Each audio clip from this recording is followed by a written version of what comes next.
Why do intelligent people keep following leaders who harm them? Why do millions cheer for wars that ruin their lives? The answer isn't politics or propaganda. It's something ancient and hardwired into our minds. I'm Elvira Bary. I grew up in the Soviet Union, a place where people handed over their lives to toxic leaders who led them straight into ruin. Today, as a writer, my job is to see clearly and speak honestly. Writers don't build rockets, but we dream them first, so others can bring them to life. Ray Bradbury imagined flat-screen TVs long before engineers built them. Let me share my vision for a future free of authoritarianism, so the right people can make it happen.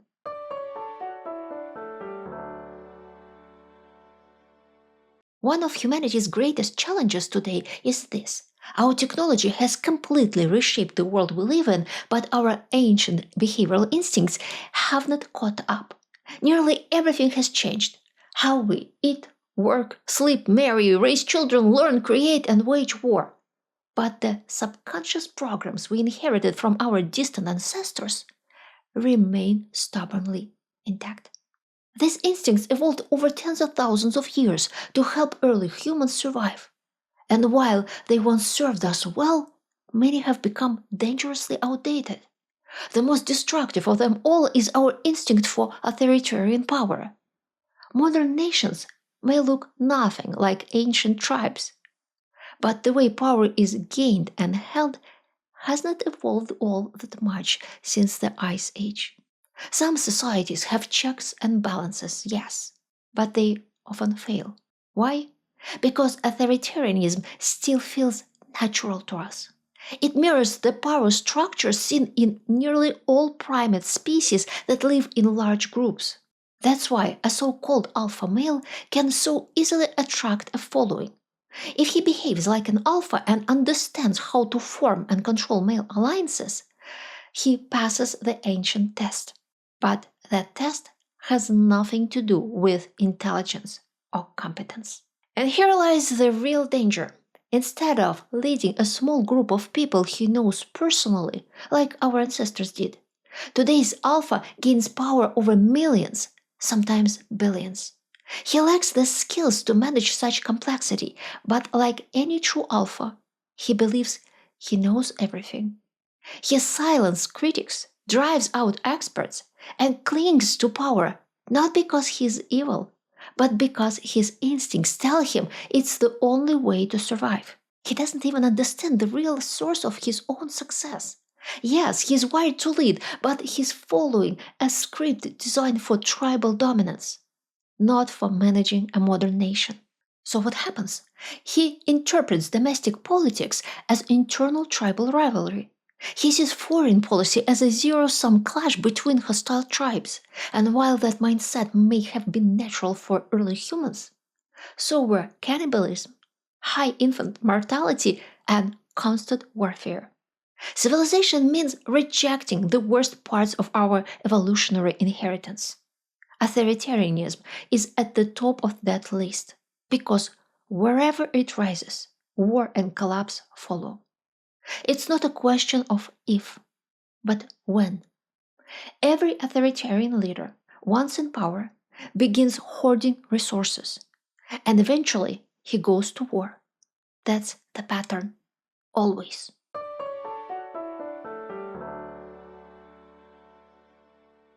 For most of human history, people lived in small groups, anywhere from 20 to 200 individuals, because that's all the surrounding land could support. We are large creatures with enormous caloric needs, and for hundreds of thousands of years, our ancestors met those needs through large, coordinated hunts. Back then, Eurasia and North Africa looked more like today's Serengeti, teeming with vast herds of wild horses, mammoths, deer, and other megafauna. These herds migrated, and hunters followed them, just as Native Americans once followed the bison. But when the climate shifted, the megafauna began to vanish, and with its disappearance, an entire way of life collapsed. Around 12,000 years ago, at the end of the last ice age, humans living in the Middle East had to adapt. They turned to agriculture, and that changed everything. In hunter-gatherer societies, food was consumed almost immediately and shared with the group. Yes, stronger men and their preferred mates may have received slightly more, but no one could accumulate wealth. Everyone was kin. There were no private fortunes, no storage containers, no carts, and no domesticated animals to carry weight. Even basic food preservation, salting, drying, and smoking had yet to be invented, which meant power had very clear limits. If an alpha male wanted control, he had to maintain it with his own fists. And if he became too aggressive, the tribe could, and often did, band together and remove him. Agriculture broke that balance. Suddenly, grain could be stored. It could be stockpiled, claimed, controlled, and handed out only to those who obeyed. The alpha no longer needed to strike others himself. He could now reward others to strike for him. With farming came explosive population growth. Infant mortality dropped. People settled. A granary full of wheat gave you options to trade, to stay, to build, to command. Fertile river banks produced reliable harvests, but they also required protection from outsiders and even from neighbors. You could not just pack up and live anymore. You were rooted to the land and rooted to each other, which meant cooperation became essential, not just with your relatives, but with strangers. To survive, people had to organize, to defend territory, build infrastructure, and engage in shared rituals that made strangers feel like kin. That's why we started building things like Stonehenge, Göbekli Tepe, and eventually the pyramids. These monuments were mammoth hunts transformed into stone and ritual, a primal instinct redirected toward civilization. But with this shift came a different kind of power, not personal dominance, structural authority. The alpha didn't have to be in the room anymore. Real power meant owning the food, commanding the tools, and controlling the violence from a distance. You ruled not just people you knew, but people you'd never meet. That's the model we still live under today.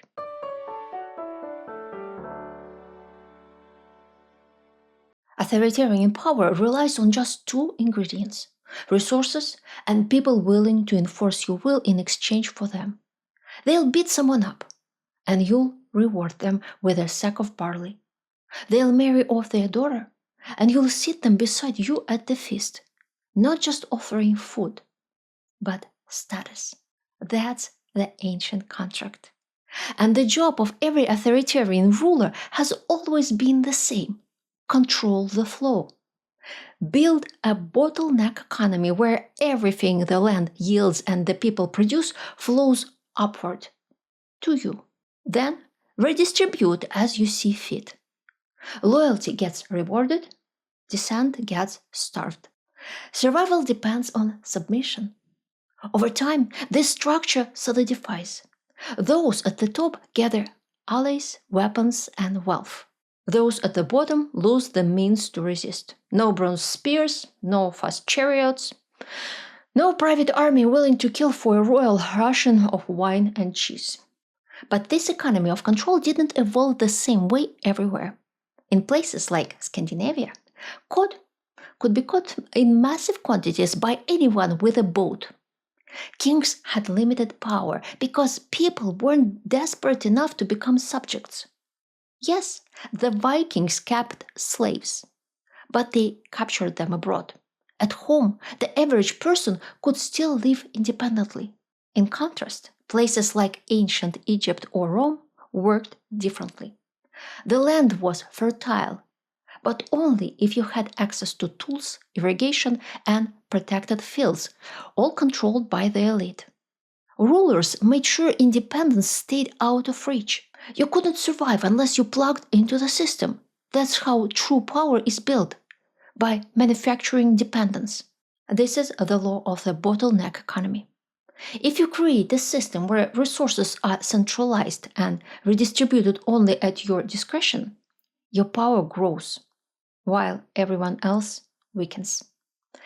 And the weaker they are, the safer you are. At times in history, authoritarianism brought clear advantages, but not for the people, for the elite. When a dominant ruler and his inner circle could rapidly concentrate resources for war, they often won. They expanded, conquered, built, and extracted more. But then war changed. The alphas kept investing in weapons to gain the upper hand until those weapons became so destructive that war stopped being profitable. It began devouring the very economies it was meant to enrich. This shift started in the mid-19th century during the American Civil War. From that point on, war brought nothing but massive losses, unless it was fought somewhere far away and paid for with someone else's blood and money. That's why the European empires collapsed. War stopped being worth it. It cost too much, and fewer people were willing to fight. This unraveling began with World War I and dismantled nearly every empire, except one, Russia. Russia simply fell behind. But the same fate awaits it, because you can't run a 21st century country with 20th century weapons and 19th century ideology and Ice Age instincts, all while facing a collapsing birth rate. Imagine for a moment that Putin wins in Ukraine. What does he gain? A shattered country, collapsed infrastructure, pensioners too old to flee, and a nation prepared to resist for decades. Even if Putin somehow managed to seize Ukraine, he couldn't hold it. He'd have to mobilize nearly every able-bodied man. But those men don't want war. They want homes, families, and a future. Even the armchair warriors cheering from the sidelines. So why can't Putin see that? Because he's not led by reason. He's led by an ancient instinct. Like so many autocrats before him, he does not build an ideology first. He follows a gut impulse and creates the ideology afterward to justify it. And this is the turning point we must grasp. We are no longer dealing purely with politics or economics. We are dealing with psychology.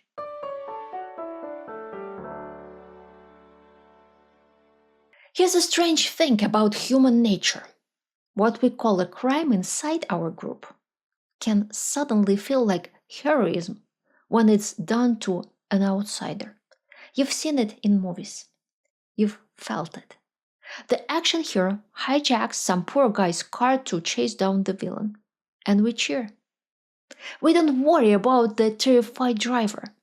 He's just background noise. Why? Because the hero's goal feels bigger than the individual harm. That's how our brain works. The moment someone's categorized as not us, the rules change.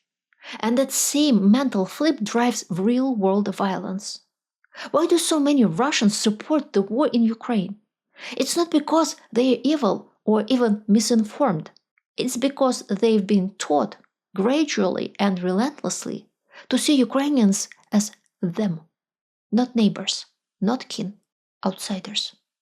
And once that shift happens, war no longer looks like murder. It looks like a soccer match. You cheer for your side. You celebrate when your team wins a battle, even if it means death.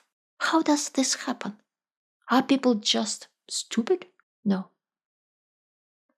They are just human. Sometimes we act through reason, empathy, and logic.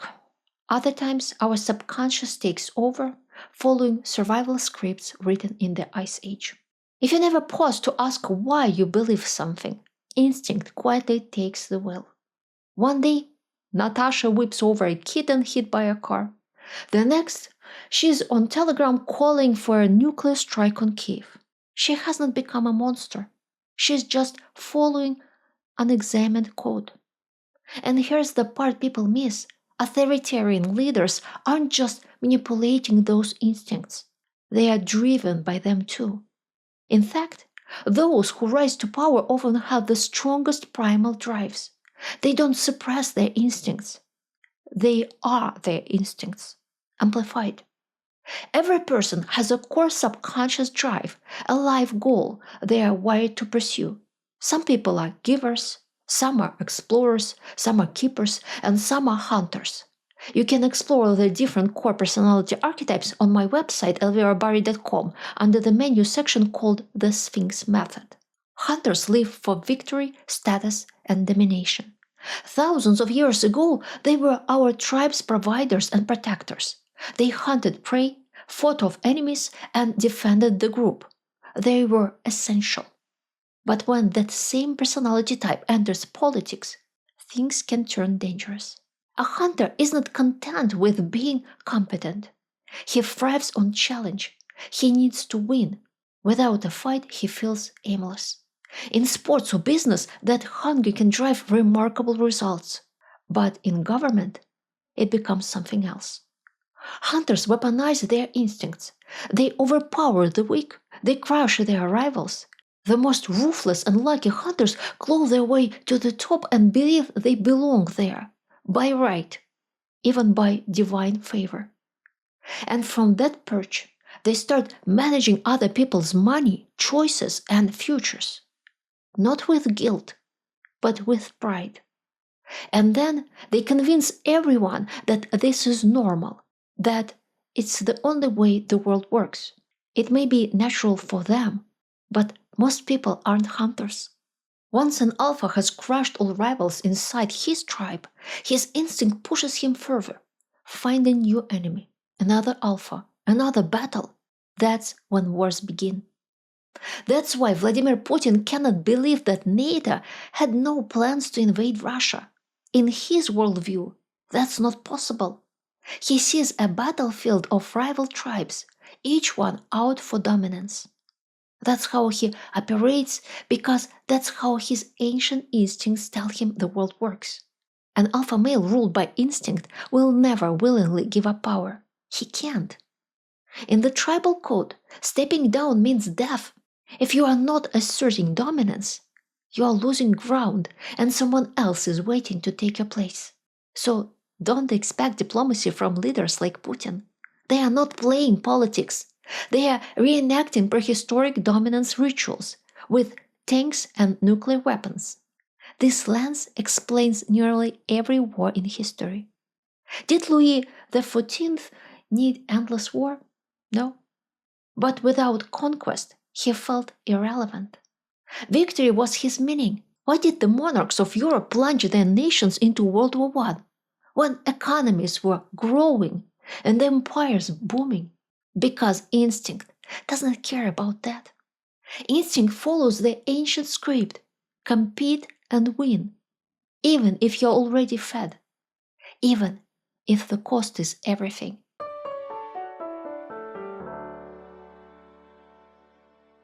Authority itself isn't bad, it's necessary, within limits. A professor leads a class, a manager runs a factory, a conductor directs an orchestra. But in all these cases, authority is functional and voluntary. You follow because it serves a purpose, and you can walk away. It becomes dangerous when you can't walk away, when authority detaches from purpose, when it becomes permanent and irreplaceable. For most of history, people had no way out. Only the rich or educated could escape one ruler and try their luck under another. The rest were stuck, trapped inside systems that grew increasingly authoritarian. But the 20th century changed everything. People became mobile. They learned new languages. They built a shared global information space. And the results were unmistakable. The greatest progress happened where authoritarianism was weakest, where people were free to think, speak, move, and create. Meanwhile, in tightly controlled regimes like the Soviet Union, intellectual and creative energy dried up. The brightest minds either fled or stayed and used their talents to keep the machine running, not to move the world forward. Here's the real problem. Alpha leaders chase dominance and victory for themselves, robbing everyone else of their chance to fulfill their own purpose. When people feel trapped, they become restless and seek escape. That's why authoritarian regimes inevitably bleed human potential. I am a perfect example. I can't publish my books in Russia anymore, and YouTube is practically inaccessible there. So I am no longer allowed to do what I was born to do: write, teach, and share big ideas. The regime left me no choice but to switch languages. Now I write and speak in English. And you know what? That's not my loss. I'm not alone. Tens of thousands of Russian immigrants have done the same, channeling their talents into other cultures, other societies, where they are free to grow and contribute. That's the fatal flaw of authoritarianism. It will always fall behind because it doesn't want free citizens. It only wants obedient subjects. But we can't just wait for these systems to collapse. We need to act before they gain enough momentum to drag the world into another war. Because here's the pattern. Authoritarian regimes cannot compete fairly in global markets, so they hoard power and centralize resources. In Africa, it's foreign aid and raw commodities. In China, it's manufacturing and global trade. In Russia and Iran, it's oil and gas. These regimes may curse the West, but they depend on it for survival. They need Western money to keep playing their alpha male games, and that's where they're most vulnerable. What if we start asking, who does this deal empower? For decades, the West took the easy path, dealing with strongmen instead of communities. But that path fed authoritarian instincts and created monsters. The West didn't just tolerate authoritarian regimes, it funded them. It's time for a different strategy, not another round of slogans or sanctions, but a long-term vision, one that stops power from pooling in one set of hands, anywhere. Because that's the only way we protect the future for our children and grandchildren. And speaking of the future, I've just launched something close to my heart. It's called Elvira Bary's Forbidden Books, a new channel where I read fiction that stirs the soul.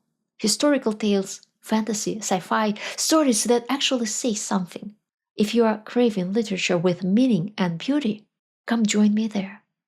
I won't promise perfect English or flawless pronunciation, but I can promise passion, depth, and a touch of dark humor. You'll find the link in the description. If all this resonates with you, share this video, subscribe for more insights, and join my think tank or buy me a coffee or super thanks via the links below. Your support keeps this conversation alive. I'll see you in the next video.